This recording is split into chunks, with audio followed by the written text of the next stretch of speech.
Assalamualaikum warahmatullahi wabarakatuh. Selamat sore, yang terhormat Ibu Ati Sumiati SPDMM dan Ibu Sri Widi Lestari SPDMPD selaku dosen pengampu mata kuliah Perencanaan Pengajaran semester 2. Perkenalkan, kami kelompok 6 dari Prodi Pendidikan Akuntansi kelas C sekarang sedang melakukan observasi untuk mewawancarai salah satu narasumber di SMK Negeri 45 Jakarta. Sebelum itu, izinkan kami memperkenalkan diri terlebih dahulu. Perkenalkan, nama saya Nurul Oktaviani dengan NIM 17156255047. Perkenalkan, nama saya Jihan Hasna Fadiah dengan NIM 17156255067. Perkenalkan, nama saya Aulia Sahlan dengan NIM 17156255043. Perkenalkan, saya Farah Shania Yustrifianti dengan NIM 17156256139. Nah, laporan observasi ini akan kami gunakan sebagai acuan untuk menyusun modul ajar mata kuliah perencanaan pengajaran. Maka dari itu, selamat menyaksikan. Assalamualaikum warahmatullahi wabarakatuh. Halo teman-teman, kali ini kami sedang berada di SMK Negeri 45 Jakarta. Nah, kali ini kami bersama narasumber yang akan kami wawancarai untuk memenuhi tugas perencanaan pengajaran. Boleh kita kenalan dulu kali ya bersama narasumber kita. Ibu boleh perkenalan? Baik, selamat siang. Perkenalkan, Ibu Ega Febriawati. Kebetulan Ibu adalah sebagai staf pengajar di SMK Negeri 45 Jakarta, khususnya untuk mata pelajaran kompetensi keahlian akuntansi di kelas 11. Terima kasih Bu atas perkenalannya. Kita akan masuk aja langsung ke pertanyaan pertama. Ini pertanyaannya untuk memenuhi laporan observasi modul ajar. Yang pertama, bagaimana proses penyusunan modul ajar komputer akuntansi di sekolah ini?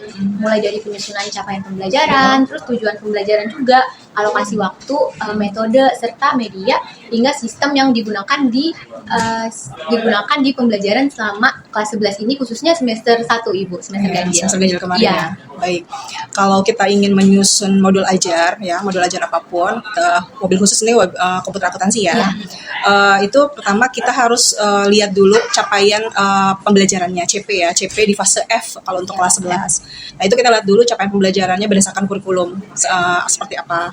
Setelah itu baru nanti kita menentukan tujuan pembelajaran. Dari capaian pembelajaran itu kita jabarkan menjadi tujuan pembelajaran yang hendak kita capai selama 1 tahun. Nah, setelah itu biasanya kan kita punya alokasi waktu. Kita lihat dari kalender pendidikan itu, lalu dari situ baru kita lihat alokasi waktu. Nah, alokasi waktu itu kita lihat minggu efektif dan minggu tidak efektifnya. Nah, dari minggu efektif itu kita bisa jabarkan pembelajaran untuk di semester ganjil dan semester genap seperti apa. Nanti berapa waktunya. Nah, itu dijabarkan di dalam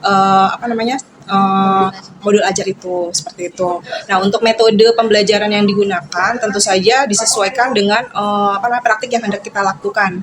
Kalau misalnya biasanya sih kalau untuk komputer akuntansi kita menggunakan demonstrasi sama praktik langsung, karena kan ini kegiatan praktik dengan menggunakan alat seperti laptop ataupun PC di lab komputer. Jadi kita biasanya demonstrasi, ada praktek langsung. Nah, untuk teorinya ya seperti biasanya kita ada kerja kelompok juga seperti diskusi, terus ada teori-teori juga seperti ujian secara teori kayak biasa ulangan harian teori dan PTS ataupun ujian akhir semester seperti itu. Oh, berarti tadi udah ya medianya pakai laptop kalau nggak PC di lab komputer. Iya, betul. Kita lanjut ke pertanyaan kedua, yaitu untuk komputer akuntansi sendiri, untuk jam pelajarannya itu kira-kira berapa jam dalam 1 minggu, dan pembagian minggu efektifnya itu menurut Ibu bagaimana agar tujuan pembelajarannya itu dapat tercapai di semester ganjil? Oke, kalau untuk durasi, untuk di semester ganjil ini dengan menggunakan kurikulum yang sekarang karena kita kan kurikulum kita ganti ada kurikulum 2013, terus sekarang yang terbaru ini ada kurikulum mendalam kurikulum student center. Nah, itu Durasinya kurang lebih antara 4 sampai 6 jam dalam satu minggu. Ya, dalam satu minggu. Karena memang untuk jam kompetensi keahlian akuntansi ini memang agak banyak ya, agak banyak karena dia praktik dan kita harus membuat atau menentukan bobot atau waktu pembelajaran itu agak lebih lama. Kalau cuma sebentar, nanti waktunya itu kasihan gitu ya siswa nggak dapat materi yang maksimal gitu kan. Kadang-kadang kalau baru buka laptop aja atau baru buka PC udah selesai gitu. Makanya durasinya itu antara 4 sampai 6 jam dalam satu minggu. Nah, penentuannya itu nanti kita jabarkan. Misalkan di awal itu biasanya mereka harus mengetahui kemampuan dasar dalam hal penggunaan PC gitu kan. Terus mereka harus tahu spek apa sih yang dibutuhkan kalau kita mau belajar komputer akuntansi seperti itu. Terus dia pengenalan terhadap software akuntansi. Nah, baru nanti dilanjuti sama praktik gitu. Seperti itu sih. Saya izin menspesifikasi lagi terkait jam pelajarannya, berarti seminggu itu kira-kira 4 sampai 6. Iya, 4 sampai 6. Karena beda-beda nih, bisa ada yang 4 jam dapatnya, ada yang 5 jam. Tergantung jam yang diberikan dari kurikulum.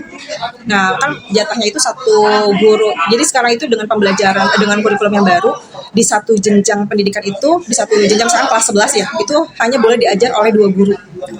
Jadi satu guru, satu data di Dapodik. Seperti itu. Kalau dulu di pembelajaran 2013 itu kita guru produktif misalnya guru akuntansi ada 4 orang itu bisa ngajar di satu jenjang itu. Di satu angkatan itu ya. Jadi dia bisa ada 4 guru yang, tapi kalau untuk sekarang di kurikulum terbaru itu yang diakui di Dapodik hanya 2. Jadi 2 guru ini kita berkolaborasi. Kira-kira kompetensi apa nih yang kita kuasai? Nah, itu kita bagi aja berdua gitu. Seperti itu. Nah, nanti jam mengajarnya itu misalnya kita dapat 10. Nah, kita lihat di kelas itu misalkan ada yang 4 atau kita pasti usahakan agak banyak ya proporsinya karena kan ini praktek. Yaitu antara yang 4 sampai 6 jam. Seperti itu. Baik, Ibu. Terima kasih atas pertanyaannya. Kita lanjut ke pertanyaan ketiga. Untuk pertanyaan ketiga itu terkait metode pembelajaran apa yang paling sering digunakan oleh pengajar dalam mengajar komputer akuntansi, serta bagaimana nih kira-kira penyesuaiannya dengan kondisi nyata dan karakteristik peserta didik di kelas, karena kan mereka punya karakteristik beda-beda ya. Nah, itu kira-kira gimana itu, Bu? Iya, pasti kan kemampuan siswa itu berbeda-beda ya, sangat beragam sekali gitu ya. Terutama dalam penggunaan IT ya, teknologi, karena tidak semuanya mereka punya fasilitas di rumah terhadap laptop ataupun PC gitu kan. Nah, ya tentu saja kalau yang cepat ada yang cepat gitu ya, belajarnya cepat. Tapi kalau yang lama mungkin ya mereka butuh pendampingan sih. Kita dampingin secara intensif. Pokoknya sampai benar-benar mereka ngerti gitu ya. Benar-benar sampai mereka ngerti, mereka paham gitu ya. Bahkan ibu tidak bosan-bosannya mengulang gitu ya, mengulang pembelajaran kalau memang dirasa mereka masih belum paham seperti itu. Jadi metodenya ya dengan kita praktek secara langsung ya, demonstrasi, terus nanti ibu lihat observasi keliling setiap mereka melakukan praktek seperti itu. Berarti kalau komputer akuntansi lebih kepada praktek gitu ya, metodenya. Dan ibu sebagai pengawasnya kira-kira mereka udah bisa atau belum? Iya, ibu demonstrasikan dulu di depan di awal pembelajaran. Habis itu baru mereka mempraktekkan sendiri, mencoba sendiri secara mandiri seperti itu. Selanjutnya untuk pertanyaan keempat akan dilanjutkan oleh rekan saya. Oke, kita lanjut ke pertanyaan selanjutnya. Pertanyaan itu bagaimana karakteristik peserta didik di kelas 11 dalam mengikuti pembelajaran komputer akuntansi, baik dari segi kemampuan memahami materi, keterampilan dalam menggunakan komputer, keaktifan maupun kedisiplinan saat belajar. Ya, itu tadi ya, kayak nyambung ya pertanyaannya yang tadi. Jadi memang kemampuan dasar mereka itu kan memang berbeda-beda ya. Ada yang memang sudah paham, ada yang sudah terbiasa menggunakan PC ataupun laptop, ada juga yang memang belum terbiasa, masih kaku menggunakan PC ataupun laptop. Jadi ya kalau yang sudah terbiasa, mereka cepat tuh belajarnya gitu ya. Tapi kalau yang misalnya dia masih agak lambat gitu ya menggunakan PC, ya agak lambat ya pembelajarannya. Tapi sih alhamdulillah ya kalau untuk tingkat SMK secara keseluruhan sih yang istilahnya kategorinya kurang nggak banyak sih, yang paling antara 5 sampai 10 orang lah yang masih lambat gitu. Tapi selebihnya mereka alhamdulillah bisa mengikuti dan lebih cepat. Mungkin kalau anak-anak Gen Z sekarang ya udah terbiasa menggunakan teknologi, ini mereka udah sangat cepat gitu. Nah, tadi apa lagi pertanyaannya saya lupa. Terkait keaktifan Ibu. Ya keaktifannya. Mereka aktif sih bertanya. Kalau misalkan ada hal-hal yang tidak dipahami, mereka langsung cepat respon. Bahkan kadang-kadang mereka tuh lebih cepat dari saya gitu. Ada yang tadi yang misalkan dia cepat, dia pengen tahu lagi selanjutnya, Bu, abis ini ngapain lagi Bu gitu. Bu, abis ini kita ngapain lagi Bu gitu. Jadi bahkan ibu sampai bikin modul sendiri kan untuk mereka bisa belajar mandiri supaya mereka bisa baca dulu itu di rumah atau di kelas sebelum kita praktek gitu. Jadi mereka dengan melihat modul itu pun mereka bisa langsung mempraktekkan sendiri gitu. Karena itu yang cepat itu tuh suka nggak sabar gitu ya. Ibu lagi ngejelasin gitu, dia udah pengen lanjut ke tahap selanjutnya karena penasaran kali ya, kepo gitu ya. Selanjutnya Kalau udah asik ya. Iya benar ya, seperti itulah gitu ya. Oke, kita ke pertanyaan selanjutnya, Ibu. Media pembelajaran apa saja yang biasanya digunakan Ibu sebagai pengajar dalam pembelajaran komputer akuntansi dan seberapa efektif media tersebut membantu peserta didik untuk memahami materi? Ya, kalau kita dalam proses belajar mengajar tentu saja kita menggunakan media pembelajaran ya. Nah, biasanya kalau media pembelajaran untuk komputer akuntansi itu tentu saja pertama kita butuh PC atau laptop. Terus yang kedua kita butuh software akuntansi.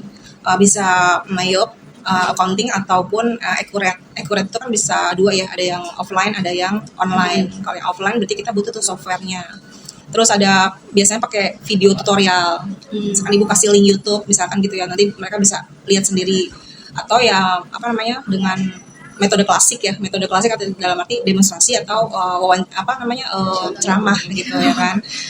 Ibu jelasin dulu gitu, atau ibu bikin games, permainan seperti itu kepada peserta didik biar agak lebih menarik gitu kan. Kadang bosan juga ya kalau misalkan praktek gitu-gitu aja. Nanti kadang ibu selingin juga dengan games, permainan yang menggunakan media-media digital seperti kayak Kahoot atau ya gitu ya, games gitu ya kan, quizzes gitu.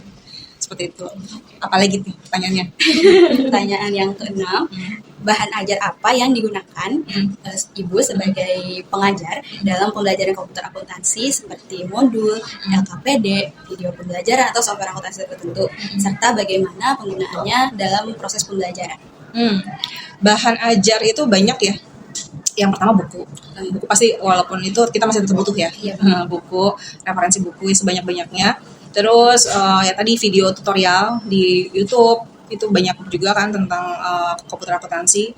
Terus media-media digital sekarang juga banyak lah, kita bisa dapat mengenai penggunaan software akuntansi ya kan, yang terbaru juga ada. Terus paling modul LKPD, bekerja peserta didik, itu guru yang bikin untuk memudahkan peserta didik mengerjakan tugas-tugas harian seperti itu. Ibu boleh izin tanya, kalau untuk kelas 11 itu dia software akuntansinya menggunakan Mayop atau Accurate atau dua-duanya? Dua-duanya. Oh, Dua-duanya. Jadi kelas 10 itu Excel, spreadsheet, kelas 11 itu ada Mayop Accounting sama Accurate di semester genapnya. Terus kelas 12-nya nanti tetap masih Accurate untuk pendalaman USK.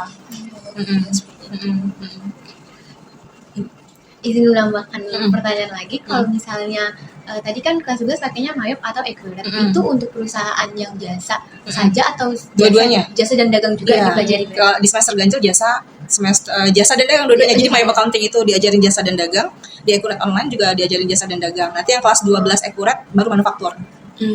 Seperti itu pembagiannya. Oke, jadi sekian pertanyaan dari kami sesi pertama. Selanjutnya akan dilanjutkan oleh rekan kami. Nah, selanjutnya kami akan memulai sesi pertanyaan tanya jawab yang kedua oleh saya dan juga rekan saya kepada Bega. Yang pertama, sebenarnya tadi sudah disebut-sebut sama teman-teman saya juga tentang software apa aja sih yang digunakan dalam pembelajaran komputer akuntansi ini. Cuma mungkin saya ingin menambahkan, sebenarnya bagaimana sih saat ini tingkat kemampuan peserta didik itu dalam memahami materi dengan menggunakan Accurate atau juga Mayop itu bagaimana? Ya, kemampuan setiap peserta didik pastinya berbeda-beda ya, beragam dan unik, ya kan? Setiap individu kita kan unik ya. Dari 36 peserta didik itu pasti dengan klasifikasinya berbeda-beda tentu saja. Ada yang kemampuan dasarnya mereka memang sudah kuasai, ada juga yang memang masih lambat ya, belum menguasai apa-apa. Ya memang ada juga 1-2 orang yang memang kadang megang laptop aja dia masih gemeteran gitu, ya kan? Nah itu kita tidak pungkiri ya, kan kita harus menerima setiap perbedaan itu. Nah artinya dengan seringnya kita latihan, seringnya kita praktek dengan durasi 4-6 jam, alhamdulillah itu mencukupi lah ya untuk setiap siswa menguasai kompetensi yang memang harus mereka capai, seperti itu. Berarti selama ini kurang lebih semuanya bisa mencapai capaian pembelajaran yang udah Ibu tentukan di awal. Alhamdulillah dengan hasilnya kan kelihatan dari nilai mereka ya. Pada saat ujian praktik mereka bisa menyelesaikan praktik-praktik tersebut dan hasilnya memuaskan. Karena sekarang kan kamu juga tahu ya bahwa Ibu kalau misalkan ngambil nilai sampai per itu kan kita bagi. Jadi ada data awal, terus transaksi, habis itu baru penyesuaian dan laporan keuangan gitu kan. Jadi kalau misalkan data awalnya mereka belum sesuai, belum menguasai atau masih salah, pasti akan diulang lagi gitu sampai dia benar-benar kompeten seperti itu. Ini menyinggung yang nilai tadi. Nah, menurut Ibu sendiri bagaimana sistem penilaian yang diterapkan dalam pembelajaran komputer akuntansi? Nah, misalkan melalui teori ataupun praktik, terus juga misalkan tugas proyek, ataupun Ibu menilai melalui keaktifan siswa-siswa di kelas gitu. Jadi Ibu ngambil nilainya itu dari mana semua aja? Ya, terintegrasi ya. Kalau untuk nilai itu kan ada nilai kognitif, afektif, psikomotor gitu kan. Ada nilai, jadi kalau misalnya nilai pembelajaran itu bisa Ibu ambil dari, kita bagi ada teori, ada praktik. Kalau teori mungkin berarti ada ulangan harian secara teori, karena itu tetap penting ya, tetap perlu. Walaupun misalkan kita praktek, kadang-kadang di teorinya mereka tidak bisa menjabarkan, tidak bisa menjelaskan karena terbiasa dengan praktik gitu. Nah, itu juga penting. Kenapa? Karena kan pada saat ujian tertulis, tetap mereka harus menguasai gitu ya secara teorinya. Jadi itu sama biasa dengan mata pelajaran yang lain, ada ulangan harian, ulangan teori dan segala macam. Nah, kalau untuk praktik berarti kita butuh observasi secara langsung. Dia demonstrasi juga, praktik langsung, kita melihat, dan bisa juga dengan project, pembelajaran project. Kita di sini kan persiapan untuk USK biasanya. Nah, itu kan banyak studi kasus soal gitu kan. Itu kita berikan tuh dengan beberapa contoh gambaran soal-soal USK atau contoh soal-soal praktik yang memang benar-benar gambaran kehidupan nyata gitu. Nah, itu kita berikan kepada siswa, terus mereka mempraktikkan latihan latihan praktik tadi itu sampai benar-benar mereka menguasai. Udah selesai, lanjut lagi kita kasih lagi dengan model yang berbeda gitu kan. Sampai benar-benar mereka sampai menguasai kompetensinya, sampai paham seperti itu. Nah, untuk teori mungkin tambahannya mungkin kita kasih juga problem based learning ya.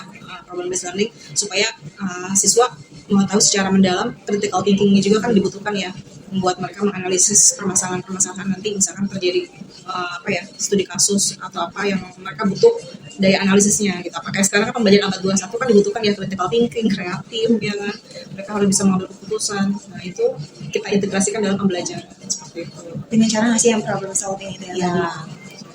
Nah, ini selanjutnya ada pertanyaan selanjutnya, yaitu kendala apa sih yang paling sering Ibu hadapi selama pembelajaran komputer akuntansi berlangsung, baik dari segi waktu, terus juga fasilitas apakah kurang, terus juga medianya, perangkat komputer kurang, ataupun kondisi dari peserta didik, itu kendalanya apa? Nah, iya benar. Kendala yang paling berasa ya karena kita menggunakan media komputer ataupun laptop ataupun PC itu tentu saja alat-alat yang kita gunakan. Nah, di lab, kebetulan di lab akuntansi di SMKN 45, waktu awal ada itu jumlah PC kami hanya baru beberapa aja, cuma 25 kalau nggak salah. Nah, itu kami kendalanya kurang, nggak sampai 36.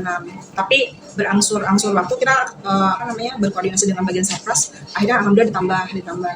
Nah, setelah penggunaan udah lengkap terisi 36, kadang masalahnya lagi adalah setelah digunakan untuk praktik, kan yang menggunakan lab kan bukan hanya kelas 11 ya, ada kelas 10, ada kelas 12. Kadang-kadang siswa nih tidak disiplin lah menggunakan media atau alat. Jadi kadang-kadang ada yang mati gitu kan, ada yang mati 1, mati 2, atau mungkin softwarenya ada yang kehapus atau apa gitu.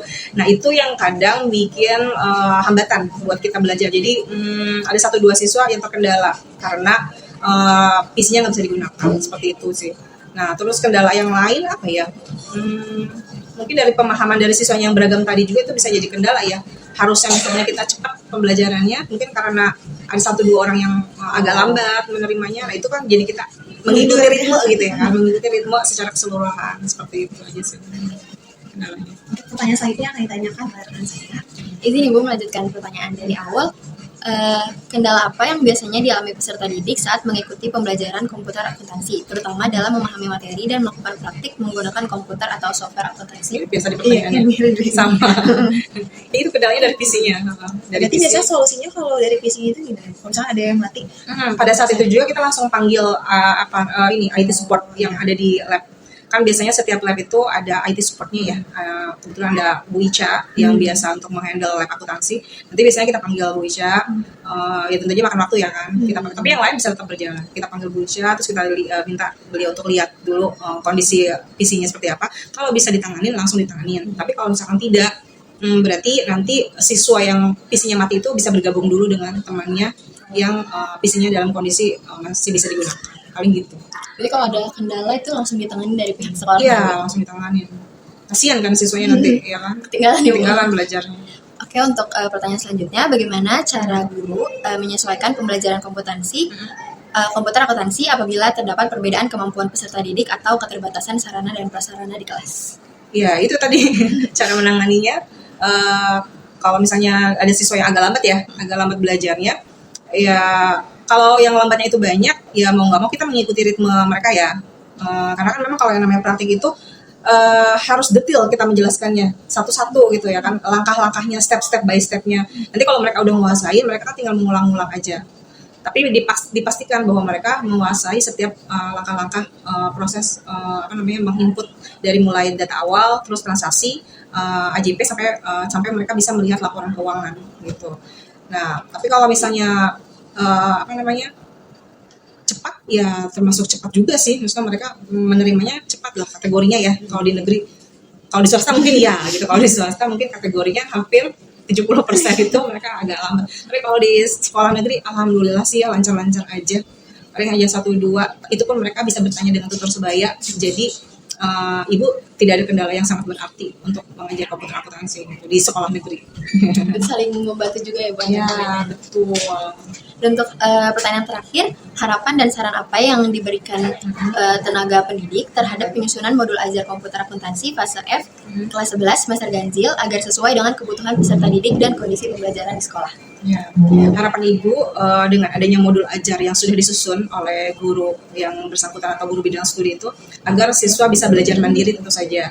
Jadi tanpa ada kehadiran guru di dalam kelas, sebenarnya murid atau siswa sudah bisa belajar sendiri dengan modul ajar yang diberikan gitu. Dengan pembelajaran mandiri itu mereka bisa belajar lebih cepat, ya kan? Bisa mungkin pengayaan juga gitu. Dan mereka tentu saja kompetensinya lebih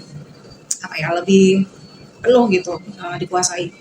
Dan mudah-mudahan modul ajar ini ya bermanfaat, berguna buat setiap semua yang stakeholder yang ada di sekolah, baik siswa, guru satu bidang studi misalnya gitu ya, atau siapapun yang membutuhkan modul ajar ini bisa digunakan dengan sebaik-baiknya, bermanfaat. Dan tentu saja setiap tahun kita selalu mengadakan pengembangan modul ajar disesuaikan dengan kurikulum yang memang berlaku pada saat itu.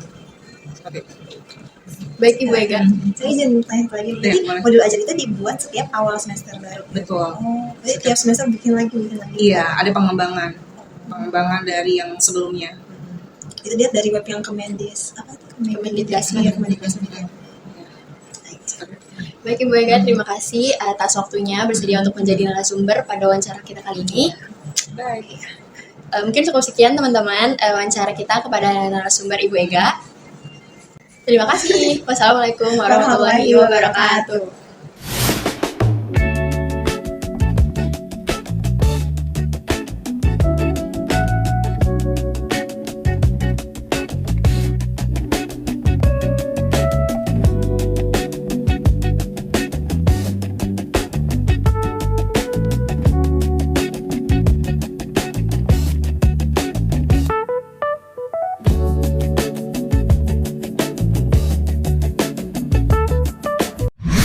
Assalamualaikum warahmatullahi wabarakatuh. Kami dari kelompok 6 di sini kami akan mempresentasikan modul ajar fase F kelas 11 SMK Negeri 45 Jakarta tahun pelajaran 2026-2027. Elemen 4 komputer akuntansi. Boleh di next? Oke, selanjutnya di sini ada visi dan misi dari SMKN 45 Jakarta.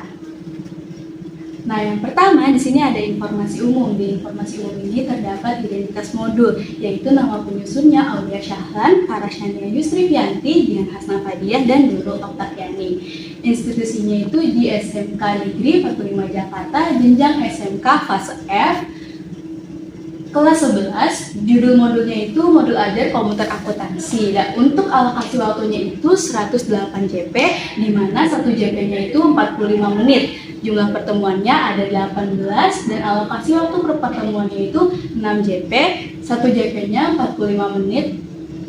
Selanjutnya ada jumlah pertemuan per minggu. Jumlah pertemuan per minggunya itu ada 1 pertemuan dan tahun pelajarannya di tahun 2026-2027. Selanjutnya ada kompetensi awal. Kompetensi awal ini dipersyaratkan untuk mempelajari modul yaitu peserta didik sudah memiliki kemampuan dasar tentang materi komputer akuntansi. Lalu selanjutnya ada dimensi profil lulusan. Di sini ada terlampir, boleh di next. Selanjutnya akan dijalani oleh rekan saya. Selanjutnya di sini ada capaian pembelajaran. Yang pertama ada deskripsi. Jadi peserta didik itu dibekali kemampuan untuk mengoperasikan program komputer akuntansi sehingga mereka dapat mencapai capaian pembelajarannya, yakni mampu mengoperasikan program komputer akuntansi untuk mendukung pekerjaannya. Kemudian ada lintas disiplin ilmu. Di sini tuh terdapat 3 elemen, yakni informatika, akuntansi dasar, dan juga matematika. Kemudian di sini ada tujuan pembelajaran yang akan didapat peserta didik untuk mempelajari Mayop Accounting pada perusahaan jasa dan perusahaan dagang. Tujuan pembelajaran terlampir di modul. Boleh di next. Kemudian lanjut ke praktik pedagogis. Nah, modul ajar ini tuh menggunakan pendekatan pembelajaran mendalam atau deep learning yang berpusat pada peserta didik. Kemudian untuk model pembelajarannya itu menggunakan discovery learning, problem based learning atau PBL, dan juga project based learning atau PJBL. Nah, untuk metode yang digunakan itu ada diskusi, project, tanya jawab, presentasi, simulasi, serta demonstrasi ataupun role play. Kemudian di sini ada kemitraan pembelajaran. Di sini kemitraannya itu ada 2, ada kemitraan dalam sekolah dan juga kemitraan luar sekolah. Untuk kemitraan dalam sekolah ini tuh sekolah kerjasama dengan komite, warga sekolah, dan lingkungan internal sekolah, serta lingkungan masyarakat sekitar sekolah. Untuk kemitraan luar sekolahnya itu pihak sekolah bekerjasama dengan dunia usaha dan dunia industri atau DUDI melalui program praktik kerja lapangan atau PKL, serta instansi pemerintah dan mitra lingkungan. Go di next. Kemudian lanjut ke lingkungan pembelajaran dan pemanfaatan digital. Di sini tuh ada sarana prasarananya, yakni laboratorium komputer yang berisi PC, terus ruang yang dilengkapi meja, kursi, AC, dan karpet, dan proyektor. Untuk pemanfaatan digital itu penggunaan aplikasi dan media digital untuk menunjang proses pembelajaran. Untuk pemahaman bermaknanya, melalui pembelajaran ini diharapkan peserta didik itu mampu memahami dasar-dasar komputer akuntansi serta mengenal penggunaan aplikasi Mayop Accounting. Oke, baik. Selanjutnya saya akan menjelaskan pertanyaan pemantik. Di pertanyaan pemantik pada modul ini itu sebagai asesmen awal peserta didik untuk memulai pembelajaran. Lalu ada persiapan pembelajaran yang akan dilakukan oleh peserta didik sebelum memulai pembelajaran, serta ada pula kegiatan pembelajaran yang akan dilaksanakan selama 1 semester ganjil, yaitu dari pertemuan pembelajaran 1 hingga 18 dengan pendahuluan kegiatan inti serta penutup yang sudah terlampir pada modul ini. Boleh di next. Oke, baik. Selanjutnya di sini ada pula asesmen yang berisi asesmen diagnostik untuk mengukur kompetensi awal peserta didik. Lalu ada asesmen formatif yang berisi lembar aktivitas peserta didik, serta ada pula asesmen sumatif, yaitu bentuk instrumen tes tertulis yang akan dikerjakan oleh para peserta didik pula. Lalu di sini ada remedial dan pengayaan. Yang pertama ada pengayaan, bisa dengan praktik lanjutan penggunaan aplikasi Mayop atau membantu teman yang mengalami kesulitan. Dan ada remedial, boleh di next, yang berupa pengulangan materi dan pendampingan belajar secara bertahap serta mengerjakan kembali materi-materi yang sekiranya susah. Dan ada pula refleksi siswa serta guru. Di sini ada refleksi peserta didik dan refleksi guru berupa pertanyaan-pertanyaan yang terlampir pada modul ini. Nah, di sini kita masuk ke bab 3, yaitu lampiran berisi alur tujuan pembelajaran yang ada elemen komputer akuntansi, capaian pembelajaran, konten tujuan pembelajaran, kode TP, alokasi waktu, serta kelas atau semester yang terlampir pada modul ini. Dan selanjutnya di sini ada yang pertama itu ada perhitungan minggu efektif yang dimana di modul ini terlampir ada perhitungannya dalam satu semester ganjil tahun 2026 itu totalnya ada 18 minggu efektif yang dimana dikali dengan jumlah JP menjadi 108 jam pertemuan. Dan selanjutnya ada panduan asesmen. Yang pertama ada asesmen diagnostik yang berupa pertanyaan tertulis maupun diskusi untuk menilai kemampuan peserta didik pada awal pertemuan. Selanjutnya ada asesmen formatif yang diberikan itu berupa LAPD untuk mengukur ketercapaian materi secara praktikal kepada para peserta didik. Boleh di next. Nah, di sini juga ada terlampir tabel untuk penilaian aspek-aspek apakah peserta didik sudah mencapai kompetensi, ada aspeknya, terus juga ada belum kompeten, cukup kompeten, dan juga sangat kompeten. Selanjutnya ada asesmen sumatif, ini diberikan biasanya kepada berupa tes ataupun praktik pada akhir proses pembelajaran untuk para peserta didik. Selanjutnya juga terlampir di sini ada KKTP, yang dimana di sini adalah KKTP dari komputer akuntansi, dalamnya ada kompleksitas dan juga daya dukung serta juga ada intek. Nah, selanjutnya ada 4 instrumen penilaian. Yang pertama dinilai itu adalah penilaian sikap. Di sini juga terlampir tabel di mana kita bisa menilai karakter yang ingin dibangun itu seperti apa, terus perilaku yang nanti seperti apa. Lalu ada kategori penilaian yaitu ada MB memerlukan bimbingan, boleh di next. MBK mulai berkembang dan juga B berkembang dan juga M membudaya. Selanjutnya yang kedua ada penilaian asesmen. Di sini ada terlampir rubrik penskloran dari nilai pilihan ganda maupun esai. Di mana pilihan ganda itu ada 5 soal dengan skor 4 dan juga esai ada 20 soal dengan skor juga 4. Lalu di sini ada rubrik pensklorannya terlampir, boleh di next. Dan selanjutnya ada penilaian dari lembar kerja peserta didik atau LKPD. Di sini terlampir ada aspek yang bisa dinilai, terus juga ada indikator penilaian, bobot, serta skor hingga nilai aspek. Nah, untuk kriteria skornya ada SB sangat baik, B baik, C cukup, atau PB perlu bimbingan. Selanjutnya ada juga penilaian dari project based learning. Di sini juga terlampir dari aspek yang dinilai, indikator, bobot, hingga skor perolehan, dan juga kriteria skornya sama seperti tadi, yaitu sangat baik, baik, cukup, dan juga kurang. Selanjutnya akan dilanjutkan oleh teman saya. Selanjutnya di sini terlampir ada bahan bacaan yang di dalamnya berisi materi serta sumber belajar yang bisa digunakan peserta didik dalam pembelajaran. Boleh di next. Selanjutnya di sini ada lembar aktivitas peserta didik. Yang pertama itu ada asesmen formatif yang berupa studi kasus.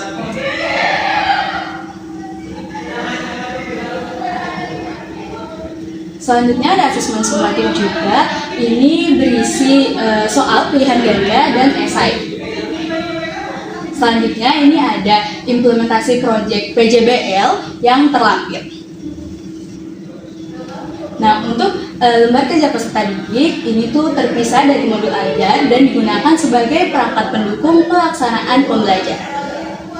Berikut adalah glosarium yang terlampir pada modul ajar. Nah, di sini ada sumber-sumber yang kita gunakan untuk menyusun modul ajar. Sekian presentasi modul ajar komputer akuntansi dari kelompok 6. Kurang lebihnya mohon maaf. Wassalamualaikum warahmatullahi wabarakatuh.